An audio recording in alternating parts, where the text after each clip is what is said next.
semua badan kita itu nggak ada yang simetris 100%. Makanya aku selalu percaya kalau dokter bedah plastik itu adalah dokter-dokter pilihan. Oh, operasi sama saya zero complication, nggak bisa gitu. Hai Artsy People, kembali lagi di Pod Art Podcast bersama Dok Art.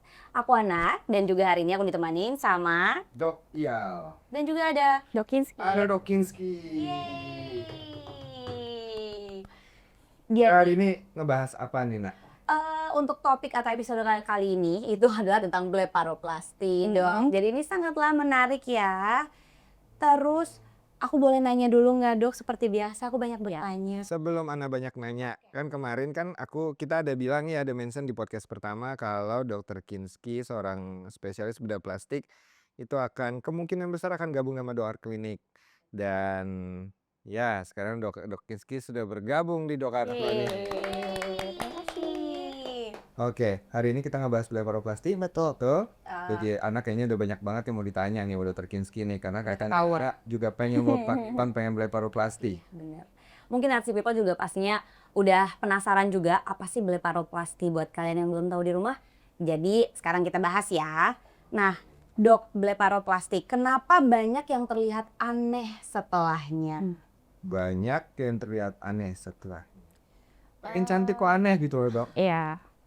Mungkin bukan aneh ya, anehnya perlu didefinisikan lagi ya.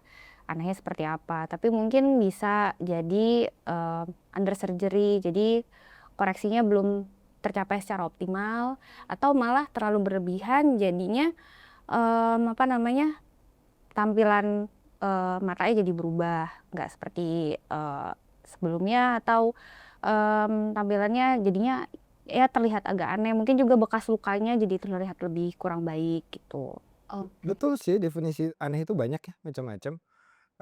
Bisa kalau kita lihat dari hasilnya tidak seimbang, misalnya kanan sebelah kanan lebih lebar, sebelah kiri agak lebih kecil, atau misalnya nggak cocok sama mukanya, muka yang hampir 100% Asian, tapi dikasih mata seperti mata bule gitu gede banget, mungkin di situ mungkin mulai muncul kata-kata aneh tadi kali ya. Oke. Betul.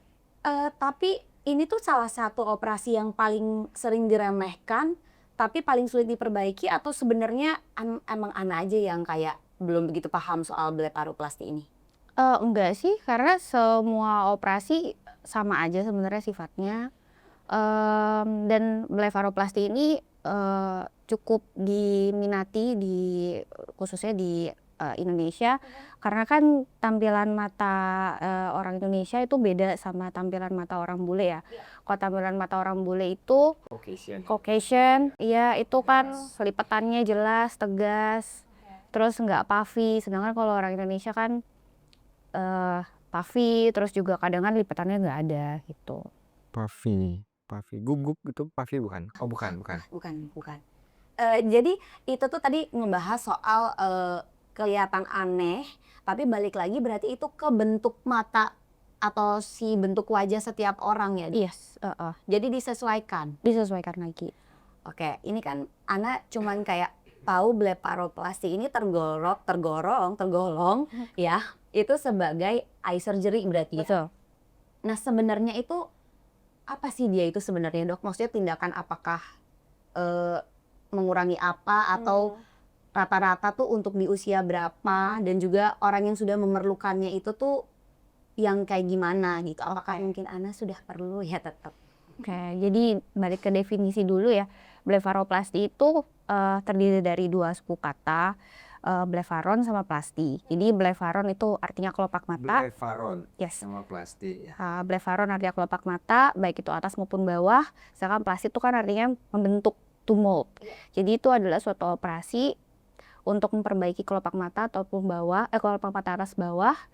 Tujuannya adalah untuk mengembalikan tampilan yang lebih muda, tampak lebih segar. Mengembalikan mata yang lebih segar. Yes. Itu artinya nak, blefaroplasty. Itu bahasa Sunda nak.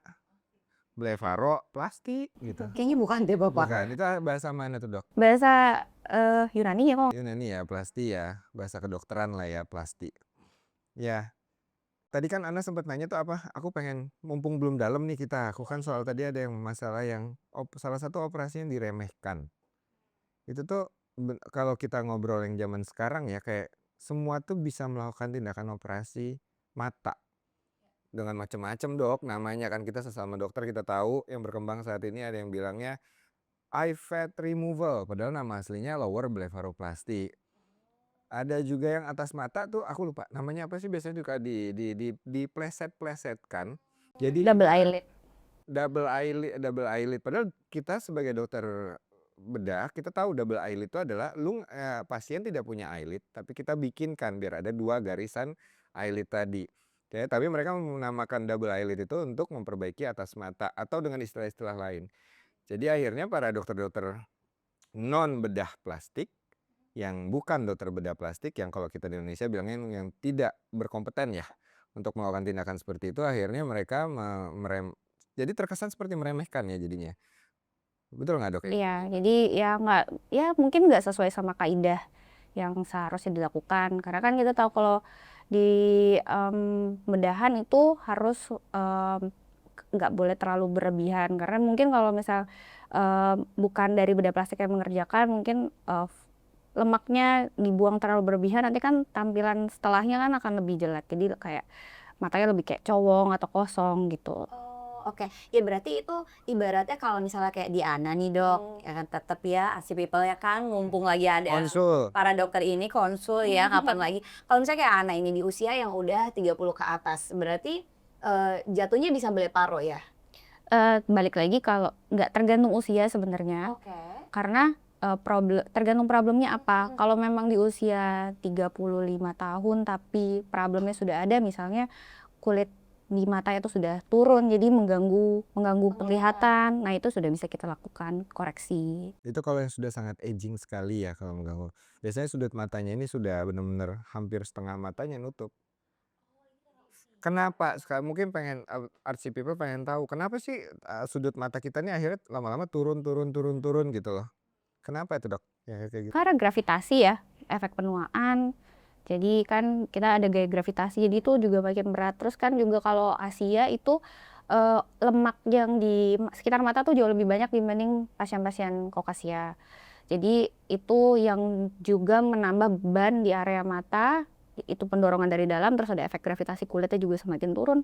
Itu yang bikin jadi tampak lebih kecil matanya, terus tampilannya juga kesannya jadi lebih kejam ya kalau matanya kecil gitu. Dan kadang kalau misalnya kayak turun gitu jadi kayak sayu gitu nggak sih Dok? Kayak nggak bertenaga. Arsi People ini kayaknya Arsi People sambil nonton sambil cermin nih kayaknya Dok. Kayak Oh ternyata udah perlu belum ya gitu mungkin ya. Jadi tapi kalau misalnya itu berarti tadi dokter ada menyampaikan bahwa ada atas dan juga bawah. Berarti upper dan lower. Berarti kalau yang di bawah itu ada yang tampilannya misalnya kayak orang kebanyakan nangis gitu ya Dok? Iya, atau juga istilahnya kayak berkantung, Iya, dia kayak Tapi itu tuh sebenarnya bisa dikembalikan ya Dok? bisa. Iya, Kak. Heeh. Jadi kalau misalnya dipakai kayak kompres timun gitu. Nggak Nggak ngefek. sampai ribuan timun juga nggak akan ngefek. Oh banyak pasien yang datang menanyakan sebenarnya kadang-kadang tuh pasien tidak hanya ada mungkin lemaknya belum nonjol kali ya, tapi karena dia tipe tulangnya yang agak masuk ke dalam jadi agak celong. Jadi kan mungkin juga ditambah juga ada lifestyle yang kurang bagus, akhirnya bawah matanya kan gelap ya. Jadi mereka berusaha gimana nih cara mata aku gelap, padahal kan karena elastisitas kulitnya di situ kan sudah mulai berlebihan. Makanya jadi terlihat gelap tuh di situ. Makanya kadang-kadang suka nanya tuh timun boleh nggak, atau banyak tuh yang dijualan di Iya, ada kayak estetik, patch buat patch apa gitu. gitu ya. Eye cream lah. Berarti kalau misalnya dari warna itu, Dok, itu bisa mempengaruhi juga karena usia itu juga atau Iya, biasanya kalau warna itu biasanya dipengaruhi sama bisa karena kurang cairan bisa, Oke. atau karena terlalu banyak begadang bisa juga. Banyak begadang. Tapi dengan blepharoplasty ini bisa membantu nggak Dok? Bisa, terutama untuk kondisi yang ada eye bag ya. Nah kalau tadi dokter ngebahas soal double eyelid, itu beda lagi ya tindakannya dengan blepharoplasty sendiri? Sebenarnya sama aja. Cuman kalau double eyelid itu biasanya dikhususkan untuk pasien-pasien yang biasanya Asia Oriental yang nggak punya lipatan mata, dia pengen Dok dibuatin ada lipatan matanya. Nah itu nama lainnya adalah double eyelid. Tapi sebenarnya sama aja, itu upper Atau nama lainnya itu blefaroplasti. Asian blefaroplasti ya Yes, dibilangnya. Oh, Makanya tadi dokter Kinski bilang itu sama aja sebenarnya blefaroplasti karena gitu yang tahu kami tuh tetap aja menggunakan kata-kata blefaroplasti tapi ditambahin Asian blefaroplasti ya kan. Cuman kekhususannya adalah kita membuat lipatan mata. jadi kayak ada nambah gitu ya. Betul. Nah ini menarik. Aku ada satu lagi bahan yang menarik nih. Ngomong-ngomong soal Asian blefaroplasti. Kita sama-sama dokter tahu di luaran sana ada yang namanya Asian blefaroplasti non-surgical. Jadi dia menggunakan teknik benang tapi tidak dilakukan kalau operasi itu kan dipotong ya dok ya.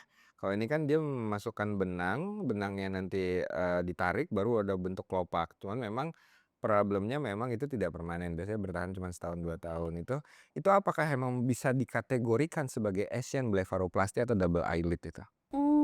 Sebenarnya kalau double eyelid ya intinya adalah dia membuat lipatan. Apapun caranya sih sebenarnya mau kita buat sayatan atau kita pakai benang itu memang ada metode yang terbuka, ada yang metode tertutup. Tapi kalau saya pribadi saya mengerjakan yang metodenya terbuka. Karena lebih permanen. Jadi kalau sebenarnya misalnya di usia Ana yang memang agingnya lebih, Konsul terus tipis-tipis ini. ya kan nggak apa-apa ya. Siapa tahu ada RC people yang usianya tuh belum nyampe di 40 baru kayak Ana gini dok. Ya, early 30 lah ya. Enggak sih. Bisik-bisik enggak sih dok? Ini Ya? aku selamatin loh nih, early 30 Bener enggak? juga ya. Iya nggak apa-apa biar RC people aja yang menentukan dok. Ya kan? Ya, oke. Nah jadi tuh kan sampai lupa jadi mau nanya apa. Ya Allah. Nah, jadi kayak sebenarnya tidak dipatok dengan, jadi diperlukannya itu bukan patokannya itu bukan umur ya, Bukan. tetapi memang aging dari anatomi wajah tersebut Betul. ya. Problemnya sudah yang muncul tuh apa? Jadi blefaroplasti bukan tindakan pencegahan atau preventif. Jadi nggak bisa tuh dok saya masih umur 30 tapi saya nggak mau nanti matanya tua gitu, bisa nggak saya blefaro sekarang? Ya nggak bisa karena itu bukan tindakan. Kalau belum ada indikasinya dia matanya turun, enggak ya? Berarti udah jelas ya RC people di mana bahwa blefaroplasti ini diperlukannya itu pada saat kapan, bukan yang kayak kalau misalnya kita ngomongin surgery lainnya mungkin kayak Rino itu kan dia memang karena mau memperbaiki atau merubah ya. Kalau blefaro ini memang sesuai dengan kebutuhan kali ya dok bahasanya ya. Mengembalikan ya. Dulu matanya, kelopak matanya pernah seperti itu, sekarang turun dia pengen seperti itu lagi. Tapi otomatis kalau misalnya dengan blefaro itu tadi Dok Yao juga menyampaikan mengembalikan. Berarti dengan ya kayak Anas juga ngerasa sih udah mulai turun gitu sayu. Jadi kayak tampilan juga nggak fresh ya dok. Betul. Jadi itu ngebantu untuk lebih fresh lah ya. Nah itu kan kalau dari tadi kan Ana membahasnya masalah yang upper ya, atas terus. Nah sebenarnya kita juga tahu kalau yang lower blefaroplasti juga sangat-sangat mempengaruhi dari kesegaran mata seseorang itu ya. Karena kalau benjolannya lumayan, eye bagnya lumayan besar dan warnanya lebih gelap, ya memang akhirnya jadi kelihatan lebih capek, nggak seger gitu ya. Kayak capek terus gitu, jadi itu udah termasuk indikasi untuk lower blefaro.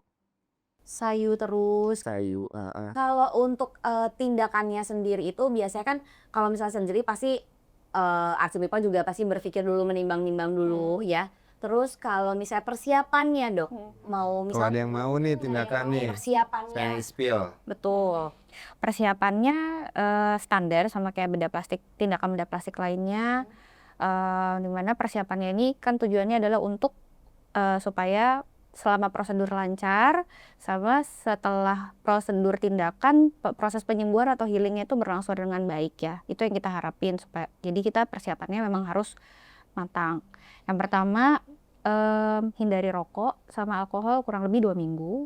Oke. Itu mempengaruhi proses penyembuhan lukanya nanti supaya nanti skarnya atau bekas lukanya itu baik gitu. Terus yang kedua Kalau vape lagi-lagi nih, ya sama aja sih sama sebenarnya. aja ya, rokok elektrik sama ya. Sama aja. Terus kalau ada penyakit sebelumnya kayak darah tinggi atau kencing manis itu sebaiknya kalau bisa sebaiknya itu dikontrol. Jadi memang on terapi karena itu mempengaruhi durasi saat kita melakukan operasi sama proses penyembuhan lukanya juga nanti kalau itu tidak terkontrol akan mengganggu gitu. Sama yang terakhir ya mental. Iya itu sih. Mental. Harus siap. Iya, karena banyak orang yang pasti sebenarnya pengen, tampil lebih fresh atau, lebih ya kesempurnaan hanya milik Allah ya, tapi kayak menyempurnakan lah ya penampilannya ya, Dok, tapi kadang-kadang menyiapkan mental itu. Tapi kalau untuk tindakannya sendiri itu recovery-nya, Dok? Downtime-nya ya. Iya. Jadi kalau downtime-nya itu kurang lebih 5 sampai 7 hari. Jadi pada saat hari kelima sudah bisa kita angkat jahitan.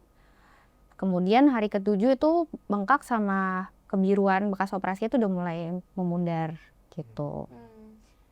Memang banyak ya persiapannya tadi ya, tapi memang mungkin pasien atau orang yang punya keinginan untuk melakukan tindakan operasi apapun, blefaroplastik kan termasuk tindakan bedah plastik ya, kompetensinya seorang bedah plastik. Mungkin pasien itu memang harus menyiapkan tidak sekedar menghindari vitamin, apa itu tadi kanidok yang menyebabkan pendarahan, rokok, alkohol. Memang yang paling penting itu selain mental tuh memang kesiapan, kecocokan kali Dok ya, karena kan yang akan mengerjakannya siapa gitu kan. Karena menurut hemat aku, seorang bedah plastik itu adalah seorang seniman, seorang artis gitu loh. Jadi itu adalah pekerjaan seniman karena kanan kiri harus simetris. eh aku kan suka membuat patung, suka ngelukis, jadi aku juga tahu. Aku bikin muka seperti ini, apakah matanya cocok sebesar ini? Oh kebesaran, oh kekecilan. Itu kan hanya seorang seniman yang paham betul 100% soal itu. Jadi mungkin itu salah satu yang memang harus disiapkan oleh RC People kalau emang melakukan suatu tindakan operasi, terutama daerah wajah yang center of attention. Jadi memang hal-hal seperti itu juga yang harus di ini ya, harus diketahui sebelum sebelum memutuskan aku mau operasi sama siapa. Iya, dia harus tahu persis siapa yang melakukan sama apa yang akan dia lakukan. Jadi kalau bisa sebelum operasi dia research dulu tentang tindakan yang mau dilakukan. Kalau ada yang dia bingung ya dia tanyakan ke dokternya.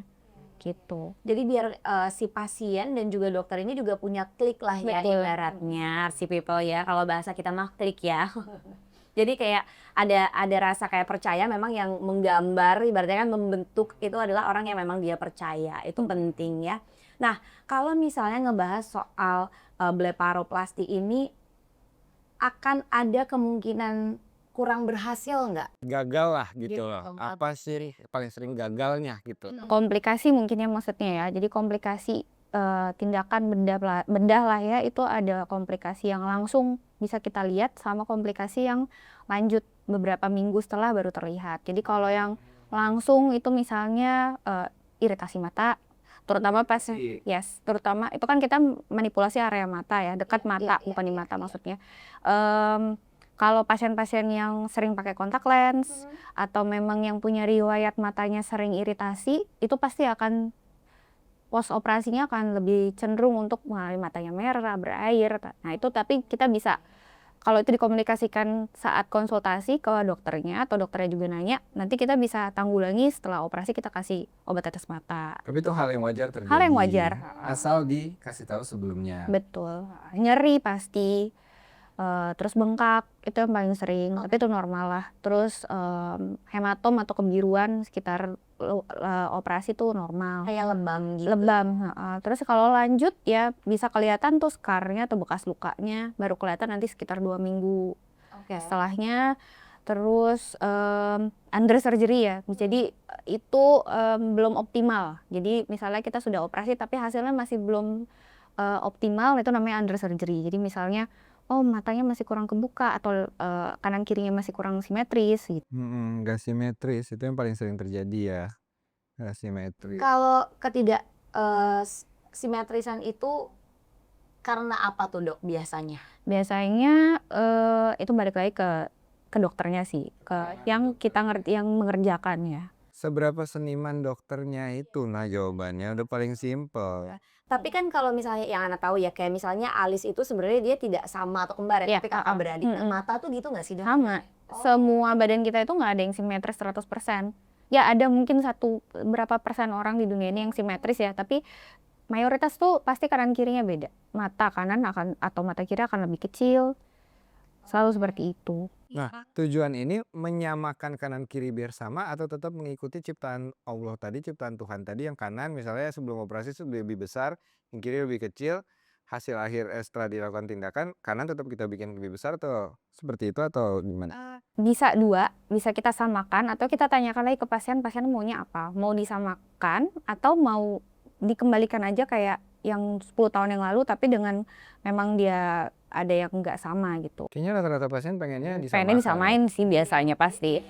Iya dong dok. Ya RC People mungkin udah kayak makin pasti sambil nonton gini gitu ya.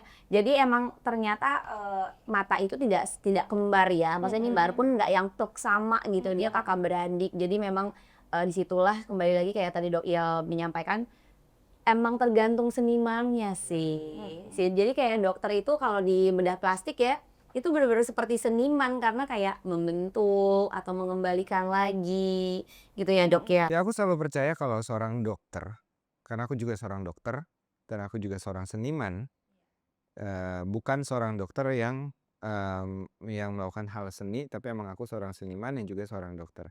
Jadi aku selalu yakin bahwa seorang dokter itu sebenarnya jati diri terbaiknya adalah kalau dia mempunyai deep inside dia adalah seorang seniman sejati. Aku selalu meyakini itu karena semua tindakan kedokteran baik itu yang non surgical apapun yang surgical di berbagai bidang kedokteran itu membutuhkan daya seni juga dalam melakukan tindakannya. Apalagi kalau kita sudah ngebahas tindakan yang plasti, yang membentuk, molding, merubah sesuatu. Itu benar-benar membutuhkan daya seni yang tinggi. Punya Ya. taste lah paling. Punya tes, penilaian yang sangat presisi, daya seni yang cukup tinggi. Karena aku selalu yakin dokter bedah plastik sejati itu adalah seorang seniman, gitu. Semua orang bisa belajar untuk jadi seniman, tapi kalau memang sama seperti ini waktu zaman sekolah, dulu ada PR melukis, menggambar, pasti ada teman-teman yang suruh gambar gunung, ingat nggak dulu gambar gunung, tengahnya matahari terus jalan, pasti ada salah satu di kelas itu ada yang tiba-tiba out of nowhere lukisannya bagus. Padahal dia masih SD. Ada yang dia sampai kursus berkali-kali ya gitu-gitu aja lukisannya. Emang daya seni itu Itu anak. daya seni itu memang talent ya, sulit ya. Jadi memang bakat. Yang bakat jadi tinggal dilatih ya. Jadi menemukan seperti Dok Kinski ini ya memang sudah bakatnya dan memang sudah mencintai ya. Betul, makanya aku selalu percaya kalau dokter-dokter bedah plastik itu adalah dokter-dokter pilihan yang memang nggak semua orang bisa masuk bedah plastik, hanya dokter-dokter yang memiliki daya seni yang sangat high level lah yang bisa jadi seorang dokter bedah plastik. Jadi nggak ada cerita tuh dokter-dokter yang belajar operasi blefaroplasti dari YouTube ya dok ya.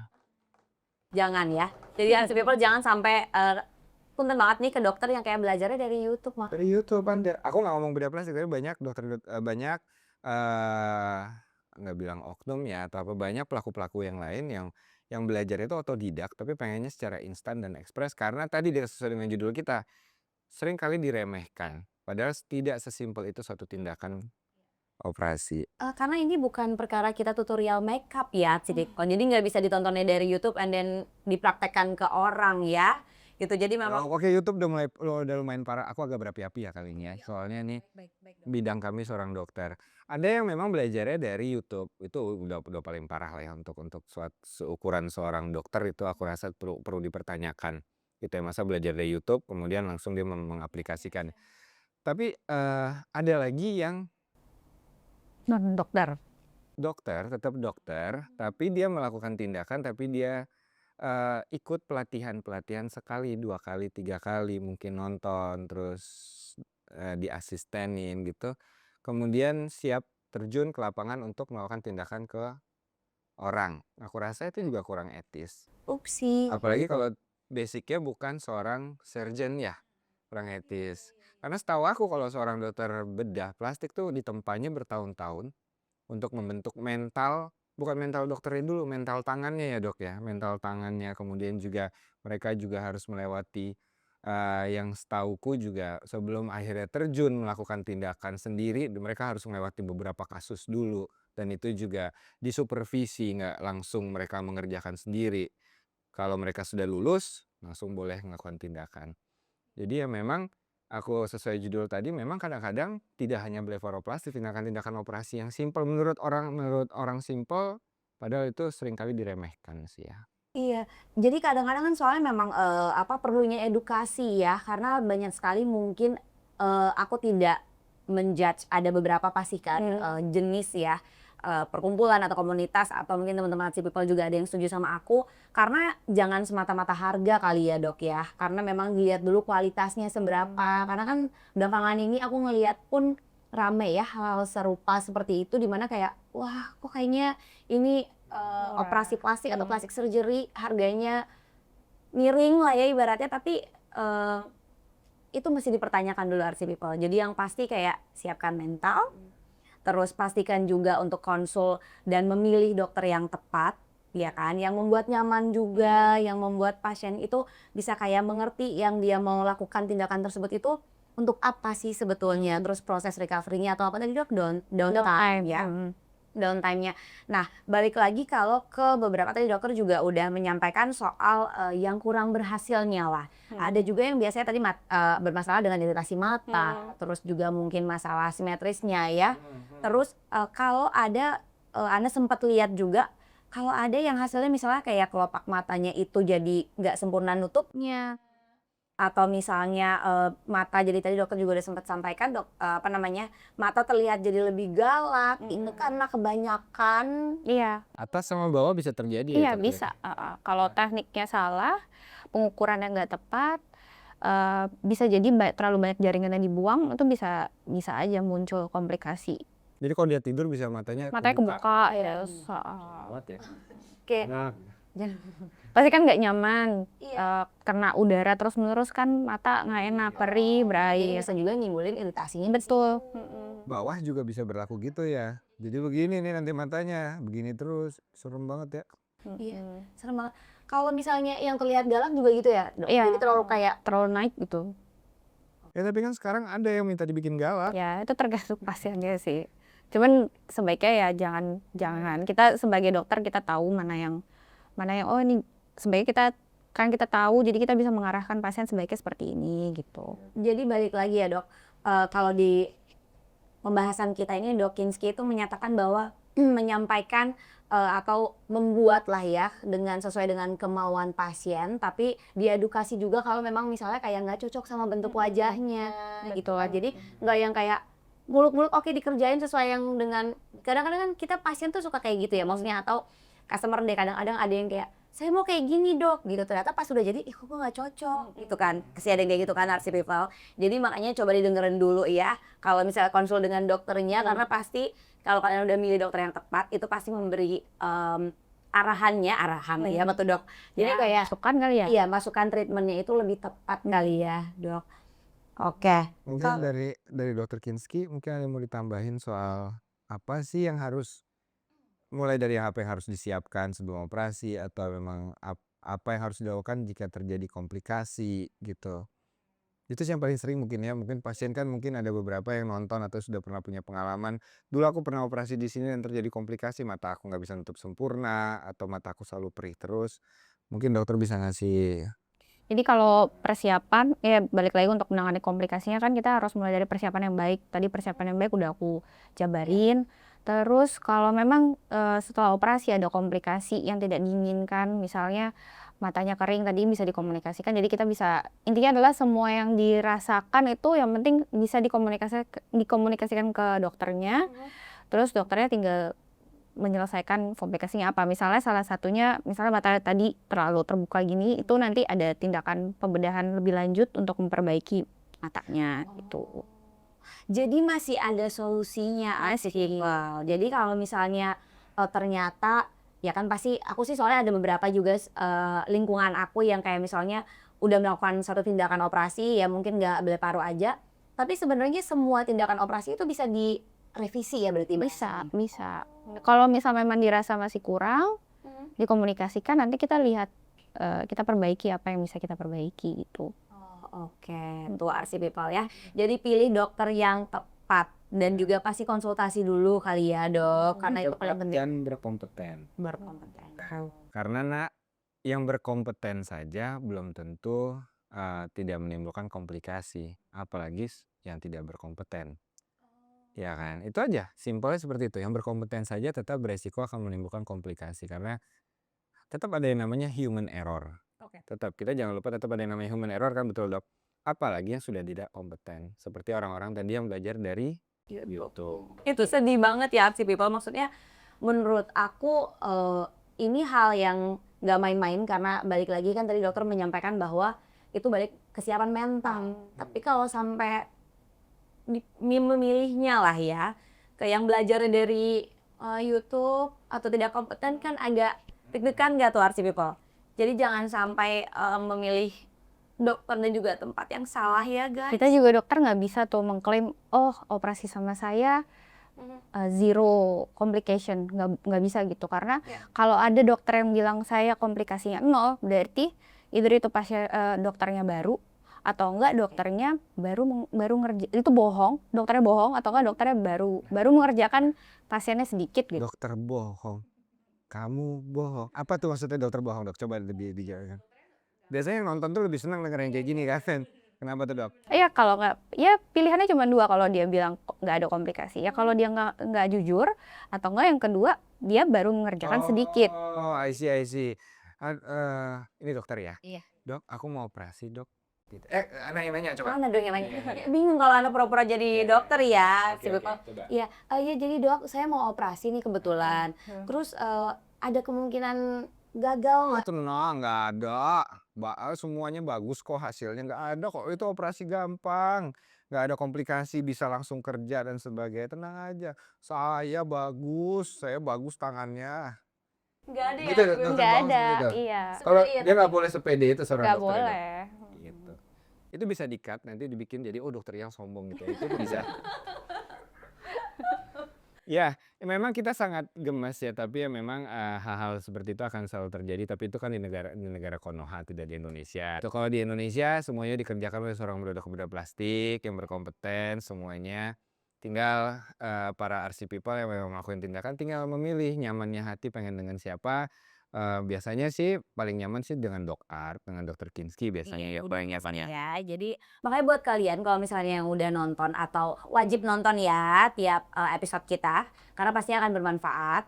Terus jangan lupa juga boleh banget drop di kolom komentar ya. Nanti siapa tahu itu bisa jadi diskusi kita secara terbuka ya, boleh banget gitu.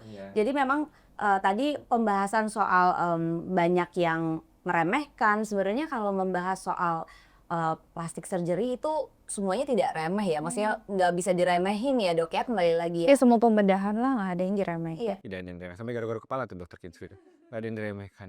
Jadi intinya dari podcast kita hari ini memang suatu tindakan benar yang kata Ana tadi tidak boleh diremehkan sama sekali. Jadi benar-benar harus sesuai dengan keilmuan yang memang yang berkompeten melakukannya, kemudian juga komplikasi yang memang sudah disiapkan sebelumnya. Jadi tidak ada komplikasi yang terjadi tanpa disiapkan ya. Tetap akan ada human error, tapi memang harus dipersiapkan. Ya semoga bisa meluruskan di negara Konoha itu kan banyak melakukan tindakan-tindakan yang tidak sesuai kompetensinya. Ya dokter seperti itu. Iya, jadi harus kayak searching dulu, riset dulu ya. Jadi supaya kalian nggak sampai nanti amit-amitnya gagal atau karena ini bukan sesuatu yang kayak cuman ganti warna rambut ya dok, atau potong rambut salah bisa extension dan yang Tetap walaupun ganti warna rambut kan habis duit juga kalau sampai salah. dan juga buang-buang waktu, Buang-buang waktu, ya. terus juga ya kan. Serius. Terus belum lagi kadang-kadang kan lelah di perasaannya ya, mungkin ya, dan juga mental pastinya ya dok. Wah hari ini lumayan sekali ya topik kita ini panjang. Pokoknya Dokter akan selalu membahas hal-hal yang lagi hype mungkin sekarang. Ya nanti kita bahas lagi masih banyak hal-hal hype tentang bedah plastik bersama Dokter Kinski tentunya, dokter bedah plastik yang sangat berpengalaman yang sekarang bekerja di Dok Art Clinic. Kita akan terus menggali berbagai info untuk sharing ke teman-teman Artsy People, jadi kita semua bisa tahu apa aja yang harus kita lakukan dan tidak kita lakukan. Iya, jadi bisa edukatif dan juga informatif. Jadi buat Artsy People, kalau misalnya kalian penasaran pengen ngobrol sama Dok Kinski, boleh loh mampir ke klinik kita. Boleh di searching aja ya, pasti ketemu kok Dok Art. Jadi sebenarnya, nah sekalian nih, jadi kan kalau kita kan ini Pod Art ya, podcast bersama Dok Art. Dok Art itu kan sebenarnya dokter dan art bukan sih dok? Dokter dan art, jadi perpaduan antara sosok seorang dokter dan sisi art gitu loh. Jadi itulah seperti itu. Memang kita akan ada seperti art galeri nanti di dalamnya. Jadi memang hal-hal yang berhubungan dengan seni pasti ada di dalamnya. Dan tentunya dokter-dokter yang bekerja di situ adalah seorang seniman-seniman sejati di bidang-bidangnya masing-masing. Banyak kan nanti dokter-dokternya tidak hanya dokter Kinski, akan ada dokter spesialis-spesialis lainnya juga. Jadi sebelum Artsy People kayaknya aku udah duluan ya. Jadi jadi kalian buruan aja dicek aja dan jangan lupa juga terus diikutin pod art kita, podcast bersama Dok Art. Dan jangan lupa juga komen yang banyak boleh diajakin di-share ke temen-temennya.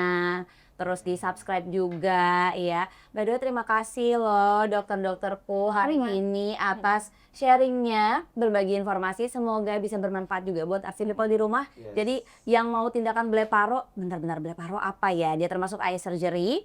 Ya sudah dijelaskan juga tadi, coba mungkin bisa kalian ulang lagi nonton berkali-kali juga nggak apa-apa banget Artsy People. Jadi bisa untuk memantapkan dulu perasaannya, mentalnya supaya mungkin bisa konsul ke Dok Kinski ya. Iya. Di Dok Art Clinic. Yes, betul sekali. Oke Artsy People, jadi jangan lupa untuk ikutin terus ya Pod Art, podcast bersama Dok Art. Sama aku Ana dan juga Sama aku Dokter Ial. pastinya ada Dr. Kinski juga. Dan jangan lupa untuk selalu menyayangi diri sendiri. Self-love. Self-love. Bye-bye. Thank you. Bye.